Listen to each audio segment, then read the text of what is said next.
Welcome to this online lesson, the first in a series covering the USA conflict at home and abroad from 1954 to 1975, specifically the civil rights component. This lesson is titled The Jim Crow Laws and Segregation. The aim today is to use evidence to investigate racial segregation in the USA. Firstly, I'd like to address something that's probably already very obvious. I am a white European man who is talking about the issue of civil rights in the United States. I try to be aware of my privilege in this position, especially growing up in this era. However, I am during this course going to have to refer to certain instances of racism and use racist language within the context of the study of this period. I would hope that everyone would understand that this is done in historical context to educate, and in absolutely no way is designed to trivialise the very power that these words have. It should be remembered that in particular a certain M word has got tremendous potency. This is a word that represents to many people over 400 years of racial oppression by white Europeans towards black people. And that is a truly terrible thing. So, I would hope that this is seen in context. I hope that this is something that we can learn on, and I hope as well that this course is both enlightening, interesting, and will help us to all evaluate our attitudes towards race in this day and age and how far we've come since the 1950s and 1960s, but also illuminating in many ways how far we still have to go. With that out of the way, let's consider as an introduction the issue of the Jim Crow laws and segregation. And we're going to start by looking at a couple of sources. I'd like you to get your gut opinions about these, especially for the first one, and then for the second one to consider it in a little bit more detail and try to decode some of the deeper meanings behind it. So without further ado, let's have a look at the first source. Why is this television show a racist show? And believe me, it is a racist show. Also, what do you think of the white Americans who enjoyed this sort of show in the 1930s? Well, what this is an example of so-called entertainment that's called blackface. These are white performers who have put on black makeup and are parodying black performance. Now, this is a performance tradition that goes right the way back to the 19th century, especially in America. But whatever your gut reaction was, what if I tell you this? What if I told you that this was a British show from the 1960s? It was called the Black and White Minstrel Show. It should be remembered that while this course focuses on race relations and civil rights in the United States during the 50s and 60s and into the early 70s, there was racial tension and hatred in the UK too. And many of the racism, or the examples of racism that we see in this course, were also true to a certain extent within the country I'm from, which is the United Kingdom. One thing I would point out though, is although laws are introduced in the United Kingdom to prevent racial discrimination, there were not laws typically that were actually designed to enforce racial discrimination. And that's a crucial difference. In the United States, especially within state laws, there were actually laws that enforced racial segregation, racial discrimination, and racist policies. And it's that the civil rights movement was aiming to change. We're trying to get, and we're now going to have a look at another source to try and get an idea of the sort of difficulties that black communities had to suffer, particularly in the deep south of the USA. What about this source? What problems does it suggest that black people are facing? Take a moment to bullet point some ideas now before I talk you through the source. Pause the video now.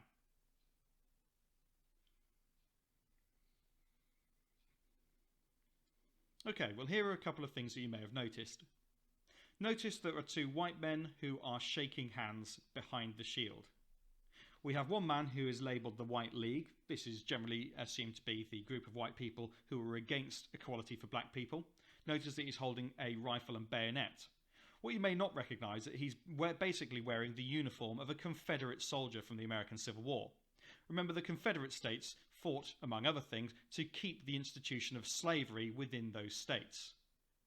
We can also see on the right a man wearing the distinctive white hood and included with that the labelling of the letters KKK. That is a member of the Ku Klux Klan.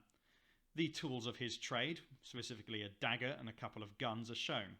Indeed, the KKK was a racist terrorist organisation that grew out of the Civil War in the Confederate States. The fact that the Confederate States lost to the North was often referred to as the lost cause, which is why it says it above their shaking of the hands.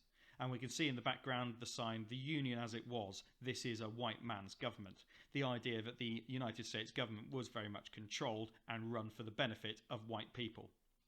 Well, let's have a look more specifically at the shield. On the shield we can see the assertion that it is worse than slavery, with the skull and crossbones suggesting that black people are being killed, and they absolutely were. We can see that a schoolhouse has been knocked down and destroyed, and one of the books discarded on the floor. In the background we can see a dead man on the floor, and a black man has been lynched and hanged in a tree. Meanwhile, parents look on hopelessly at their dead or injured child. It is a horrific image, and yet one that is all too familiar to the actual dangers and suffering that black people suffered in the United States for a horrendously long period of time. And that's one of the things we have to understand. We're going to encounter some really unpleasant stuff during this course. And it's by learning about these unpleasantries that we can try and prevent them happening in our own day and age. Firstly, let's have a look at some key terms. Cloak's compendium of annoying old-fashioned words that you need to know today includes segregation. This is the process of separating people. Think about the word segment in different sections. The Deep South. This is the name given to the states of the USA in the South which are most associated with slavery and racism. I should say were most associated, although of course there are still challenges today. Thirdly, there is Jim Crow.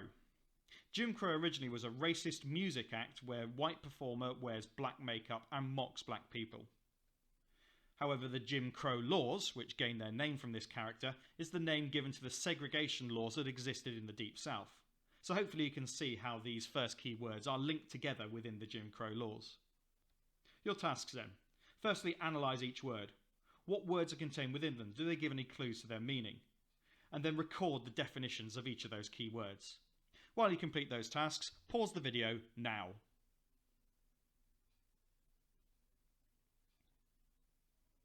Okay, we're going to continue by looking at some examples of segregation that give us just a flavour as to the kinds of discrimination that people had to suffer in the Deep South and indeed in some other states of America, even leading up to the 1950s and 60s, which is the main period that we're going to be studying.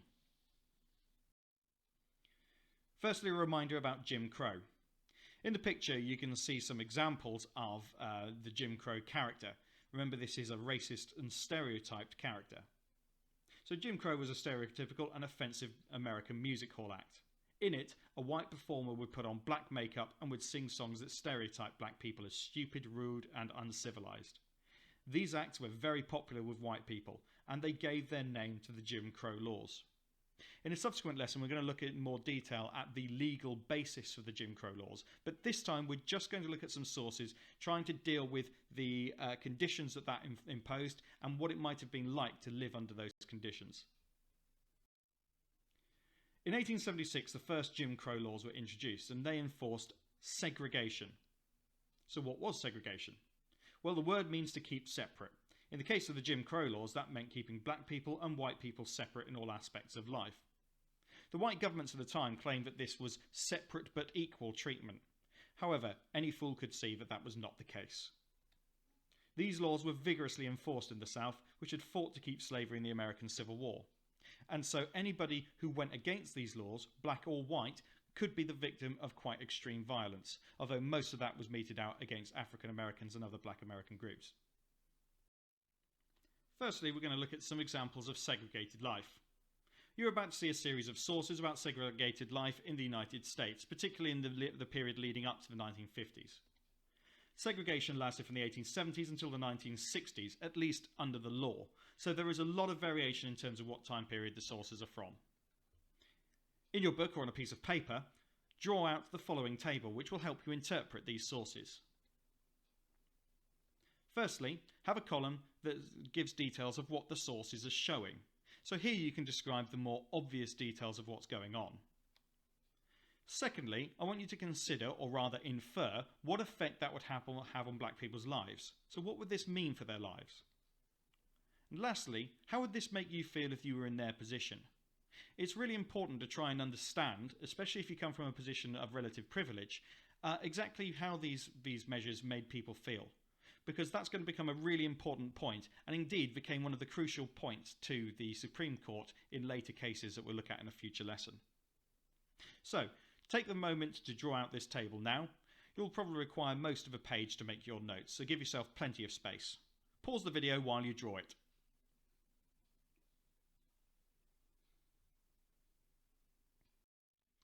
Here are our first sources. These relate to the use of drinking fountains. The top shows a plaque dated 14th of July 1931 in Montgomery, Alabama, which is one of these towns in the Deep South. It is indicating that there is one drinking fountain for white people and one drinking fountain for coloured people. This was the more dated term that was used often in the South to describe black people. We can see what this might mean in the picture below. Also, take a moment to compare the quality in the facilities. This is separate, yes, but is it equal? Take a moment to complete the columns in your table now. What do these sources show? What would this mean in the lives of black people? And how would this make them feel? Pause the video now.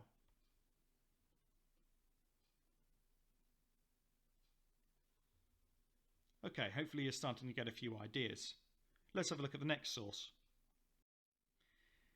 This issue is something that's going to become very important to us in a future lesson when we look at an event called the Montgomery bus boycott.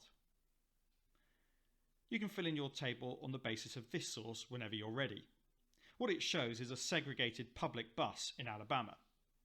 Notice that sign. It says for coloured patrons only. That meant that the back of the bus and the seating behind that sign was for anyone who was non-white. That sign, though, could be unclipped and moved to any stage of the bus.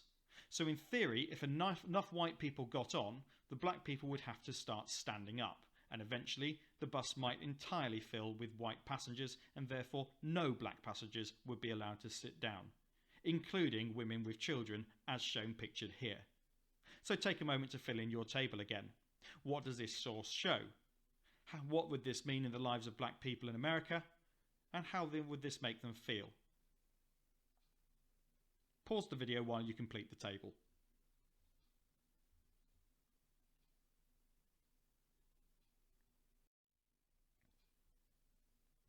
Here's another example. Back in the 1950s and 60s, it was unusual for people to be able to afford to own their own washing machines. The laundrettes were very common. Here we can see a sign that says white only. So only white customers were allowed to use this part of the laundrette. It says underneath, though, interestingly, maids in uniform accepted. This means that black people could go in there, but only if they were a domestic servant working on behalf of a white family. In other words, if they were washing the clothes of their white employers. Black people working in the Deep South for white families was a very common phenomenon. They were often known as the help within the household. Although some had deep affection for the people who employed them, this is still actually a really important example of discrimination, because these jobs were typically very low paid, and they were definitely subservient to the white, often middle class families that employed them. Therefore, this sign is perhaps more revealing than you might expect. It doesn't just say that this laundrette is segregated, but it shows that they would make an exception if that black person was specifically working for a white family. So bearing that in mind, complete your table. What does this source show? What would this mean for the lives of black people, including those working as maids or servants for a household? And lastly, how would this make them feel? Take a moment to fill in your table and pause the video now.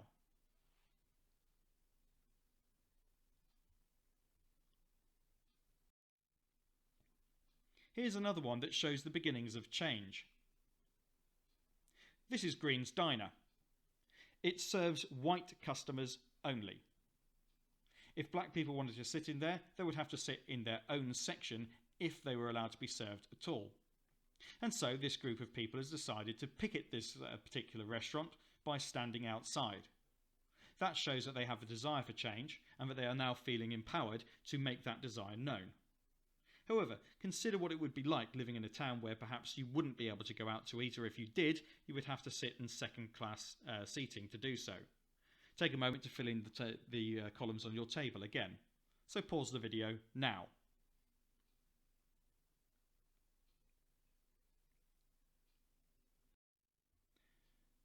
Here's another picture. A segregated school. Many black schools had smaller budgets and second-hand books and resources compared to white schools. Others were equally well equipped.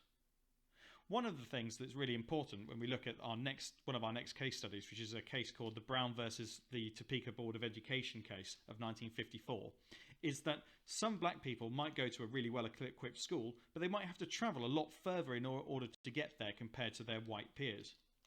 So let's consider what we can see in this picture here.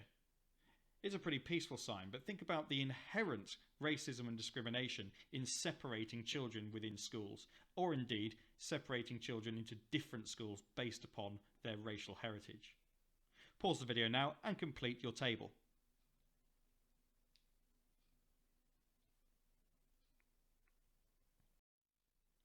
Hopefully completing that table has given you an idea of some of the forms of discrimination and segregation that people had to live through during the 1950s and 60s, and of course much earlier. Now though, we're going to look at something that is even more unpleasant. A case study.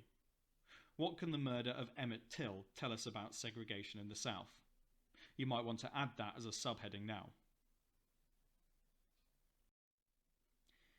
Here's a copy of some lyrics of a song by Bob Dylan that related to this terrible murder. By all means have a read of them, but I'm going to attach in the description to this video 2 links to videos which will tell us the story of the murder of Emmett Till. On the basis of that, I'd like you to complete these tasks. Firstly, describe what happened to Emmett Till. Include where he was from, where he was murdered, what he was accused of doing. And then secondly, why weren't Till's murderers convicted despite later admitting their guilt? I've also included a link to a kind of video version of Bob Dylan's song. You can hear Bob Dylan singing the lyrics. The lyrics very much tell the story of what happened to Emmett Till, and it's interspersed with some imagery and real footage of the time, including footage of the acquitted murderers of Emmett Till. So, what I would suggest you do is pause the video and then watch the videos in the links, and then complete the tasks that are on this screen. So pause the video now.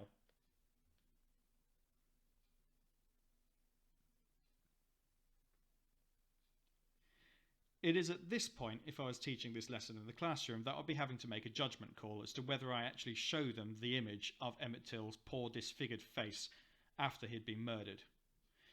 I'm choosing not to in this video, partly because I think I want to keep this video accessible to as many pupils as possible without it getting sort of an age bar on it, but I will explain something to you. Emmett Till's mother, when she received her boy's body back with her, insisted on seeing the condition of his body, and what she found was absolutely appalling. He had been so badly beaten and so badly disfigured that he was barely recognisable as the smiling boy that you saw on the previous screen. So what did she do about this? Well, she decided to hold an open casket funeral. That meant that Emmett Till's coffin was left open, and mourners who wanted to see the condition of the body could see it. She also insisted that the funeral directors who were in charge of embalming his body not do anything to reconstruct his face. That meant that the world could see just how brutal racism was in the South. And yet what is just as disgusting is that this is not a unique case. Emmett Till's murder was not unique, not by any means. There were hundreds and even thousands of unsolved murders in the South of black people which the police simply did not investigate properly. What made Emmett Till's murder different is, for one thing, he came from Chicago, which was not a segregated city. For another thing, it gained media attention because of the actions of Emmett Till's mother. And thirdly, it showed that really segregation was absolutely incomprehensible to people who were not living through it. So let's consider some answers. Where was Emmett Till from? Well, he was from one of the northern states. He was from Chicago, Illinois. Where was he murdered? Well, he was murdered in a small town called Money, Mississippi. And what was he accused of doing? Well, Emmett Till did not understand the restrictions of segregation.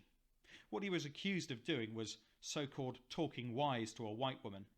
This may have been simple as wolf whistling, or maybe calling her babe, or maybe blowing her a kiss of something like that description. But something like this Emmett Till was accused of doing to a Mrs. Bryant, who was working as a store clerk at Bryant's convenience stores in Money, Mississippi. But what about Till's murderers? Well, those murderers fetched Till from his uncle's house that night, dragged him away in their truck, brutally beat him, shot him, and then dumped him in a river. The evidence was absolutely overwhelming, but the all-white jury, many of whom knew his murderers personally, decided to acquit the brothers, and that was not at all unusual. In fact, not only was it not unusual, but the brothers later confessed to their crimes, sold their story for thousands of dollars, and could not be retried for the crime. There's a law in America that's called double jeopardy. Once you've been acquitted for a crime, you cannot be retried for that crime. And so the brothers got away with the murder. And if that doesn't make you angry, then I'm not sure what will. So what is the significance of Emmett Till's murder? Well, murders of black Americans were common in the Deep South, and they were very rarely reported. But Emmett Till's murder was different. The murderers confessed, but still got away with it. Emmett Till was young. He was only 14 when he died. Emmett was from the North, where segregation didn't happen. He had, for example, boasted about going to a school with white children and having white friends. Emmett's mother bravely publicised shocking images of Emmett's body, and also invited the general public to his open casket funeral. So some final tasks then. And let's bear in mind that although we've already looked at some examples of segregation in everyday life, the ultimate result of this discrimination, in the most extreme cases, is the murder and unpunished murder of black people in the South. So which aspects of Emmett's murder would be most significant in shocking the USA? This is a matter of your opinion, so give it some consideration and explain your view, but I'm not going to give you the correct answer to it, because really there is no correct answer and there is no wrong answer. And why might shock lead to people wanting change? Shock tactics were often a powerful force for change during the civil rights era, but not always. And whatever happened, change was often painfully slow. Pause the video while you complete those tasks, after which it will be the end of the lesson, and I'll say thank you very much for watching. I hope that this has got you interested to try and find out more about the civil rights struggle in America and how things gradually changed. And on that note, I'll say thanks again. If you found it useful, like the video and consider subscribing to my channel. Thanks very much.